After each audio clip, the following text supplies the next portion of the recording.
Chegamos aos capítulos finais do livro de Josué, e aqui a narrativa muda de tom. As batalhas pela conquista de Canaã deram lugar à complexa tarefa de edificar uma nação. Vamos testemunhar a transição da guerra para a paz, um legado de ordem, justiça e, acima de tudo, aliança com Deus. Para entender bem o final dessa jornada, vamos olhar para 5 momentos-chave. Primeiro, a justiça divina e as cidades de refúgio. Depois, a herança dos sacerdotes. Em seguida, um altar que quase dividiu a nação.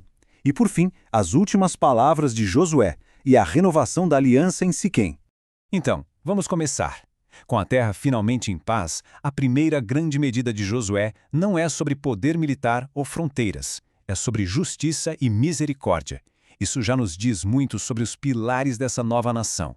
O comando é direto e vem do próprio Deus, repetindo uma lei que já havia sido entregue a Moisés no deserto. Josué, como um executor fiel, agora coloca em prática essa provisão para as cidades de refúgio, um ato que equilibra a justiça com a graça. Para a gente entender a importância disso, é preciso lembrar do vingador do sangue. Era um costume antigo de justiça familiar. As cidades de refúgio, então, vêm para interromper um possível ciclo de vingança, estabelecendo um processo legal.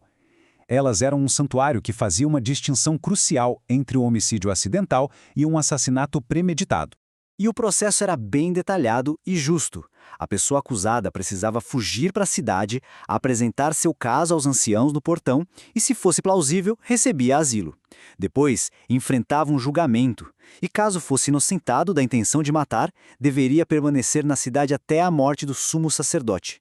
Um evento que simbolizava uma espécie de quitação, permitindo um recomeço. E olhem que interessante a distribuição geográfica. 3 cidades a oeste do Rio Jordão e 3 a leste.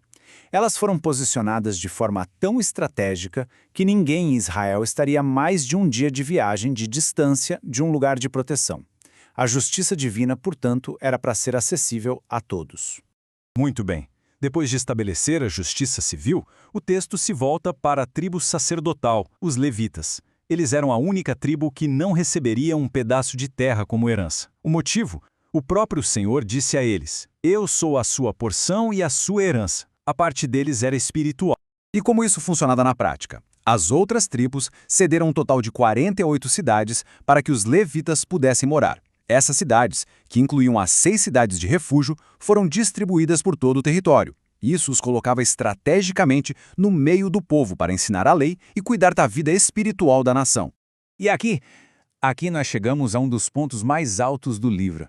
É uma declaração solene, um resumo teológico de tudo o que aconteceu. Cada promessa feita a Abraão, Isaque e Jacó encontrou seu cumprimento. O texto faz questão de parar e registrar.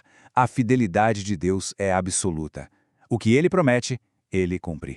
Mas justamente quando tudo parecia em paz, surge uma crise. E não era com um inimigo de fora.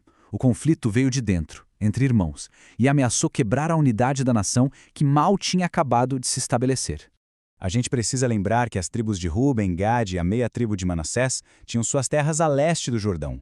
Elas tinham atravessado o rio e lutado fielmente ao lado de seus irmãos por anos. Com a guerra terminada, Josué as abençoa e as envia de volta para casa. E é no caminho de volta que elas fazem algo que quase causa uma guerra civil. Elas constroem um altar enorme, imponente, perto do Rio Jordão. Para as tribos do lado oeste, isso foi um escândalo. O único lugar de sacrifício autorizado por Deus era o tabernáculo, que estava em Siló. Aquele altar parecia um ato de rebelião. A acusação era pesadíssima, traição contra o Senhor. Eles temiam que, assim como o pecado de Acã, isso pudesse trazer o juízo divino sobre toda a nação. Mas a defesa das tribos orientais revela algo completamente diferente. Não era a rebelião, mas um medo profundo de que, no futuro, seus descendentes fossem vistos como estrangeiros, separados do resto de Israel pelo rio.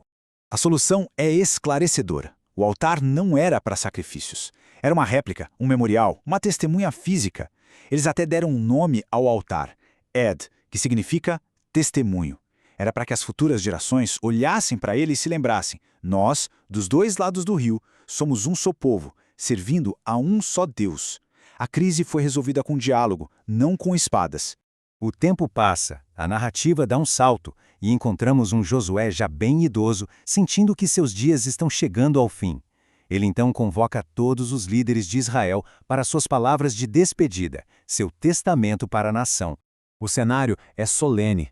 Ele faz questão de lembrar a todos que o longo período de paz que eles desfrutavam não era uma conquista própria, mas um presente de Deus. Essa gratidão pelo passado era o fundamento para a responsabilidade que eles teriam no futuro. As ordens de Josué são diretas e claras. Obey every word written in the book of the law of Moses. Não se misturem com as nações vizinhas nem sirvam aos seus deuses. Apeguem-se somente ao Senhor. Lembrem-se que é Deus quem luta por vocês. Em resumo, ele adverte que a assimilação cultural e religiosa seria a ruína de tudo o que conquistaram. Mas no fundo, tudo se resume a uma única coisa: o coração da exortação de Josué. A obediência não deveria ser um fardo, uma obrigação legalista. Deveria ser o resultado natural de um amor zeloso e intenso por Deus. A motivação do coração era o que sustentaria a fidelidade da nação. E assim chegamos ao grande final do livro e do ministério de Josué. Ele reúne todo o povo em Siquém, um lugar cheio de história onde Abraão construiu seu primeiro altar e onde Jacó purificou sua família. Ali aconteceria uma cerimônia formal de renovação da aliança com Deus. Em Siquém, Josué faz algo poderoso. Ele reconta toda a história de Israel. Mas ele começa de um ponto surpreendente, com os antepassados de Abraão, que serviam a outros deuses. Por quê? Para deixar claro que a aliança deles com Deus não era por mérito, mas por pura graça. Foi Deus quem os escolheu, os chamou, os libertou e os trouxe até ali. E depois de lembrar o povo de tudo que Deus fez, Josué lança o desafio final, um dos versos mais marcantes de toda a Bíblia. Ele coloca diante deles uma escolha que não pode ser evitada. A fé não é algo que se herda passivamente, é uma decisão consciente. E ele, como líder, dá o exemplo com sua própria declaração de compromisso. O povo responde em uma só voz, se comprometendo a servir ao Senhor. Para selar aquele momento, Josué escreve tudo no livro da lei e ergue uma grande pedra debaixo de um carvalho. Assim como o altar Ed, aquela pedra ficaria ali como uma testemunha silenciosa do juramento que eles fizeram.